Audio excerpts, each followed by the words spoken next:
This is Politics for Real. I'm Brianna Campbell, your host.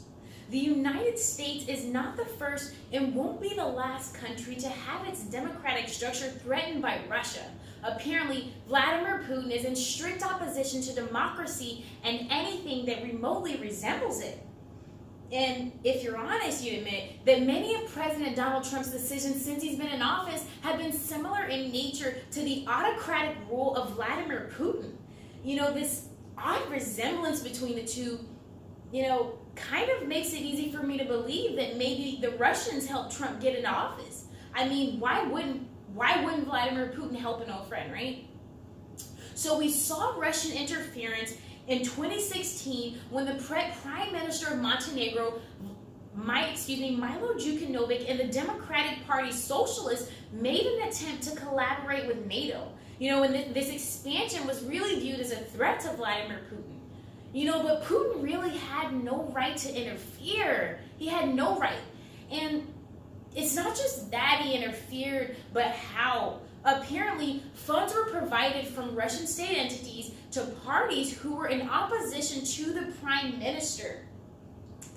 Guys, this is no different than when Michael Cohen made hush money payments on behalf of the president to influence the 2016 presidential elections. Now, Russia also spread misinformation on social media regarding the prime minister. And in an attempt to assassinate Djukanovic, a coup d'etat was planned for the night of the election, though it was unsuccessful.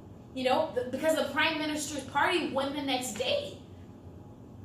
And all of this, it's like, but what has democracy ever done to Vladimir Putin? I mean, all of this simply to prevent any possibility of a democratic form of government? I mean, that's absurd. It's absurd. It's a bit much. I mean, so the Russian investigation into Montenegro has been compared in many ways to the Russian investigation in the United States. And there are just way too many examples of contact between Trump campaign officials and the Russians. I mean, it leads me to believe, it automatically leads me to believe that this is a joint effort. I mean, I wonder if Trump is working with the Russians to sabotage elections. I mean, the question is, why would they want to, right? So, Russia's attempts to stifle democracy have become more prominent. And according to an article in the New Yorker, smaller countries like Montenegro, Latvia, and Estonia are more prone to Russian interference. Those are the countries that have about, 2 million, a population of 2 million. Guys, and through a strategy of hybrid warfare, guys, did you guys know that the Russians have the ability to unseat competitors, guys, without even putting countries in danger, putting forth much effort? Guys, it really shows you just how much, how powerful the Russians are. It really shows you that, and potential collusion in the United States elections, guys, has become more prevalent, guys, and I quote, it's been called one of the greatest crimes in American history by multiple sources, guys. So this proves, guys, that it really is a global phenomenon. And it leads me to really question, guys, if Trump is working with the Russians to sabotage elections, I mean, why would they want to, guys? Why? What would be in it for them? What would be in it for the Trump administration to work with the Russians to sabotage elections?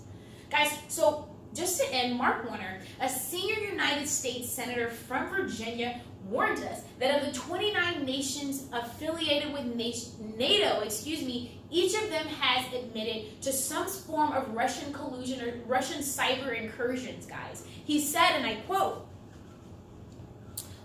author Chemek says that Russia has operated a so-called troll factory in St. Petersburg known as the Internet Research Agency.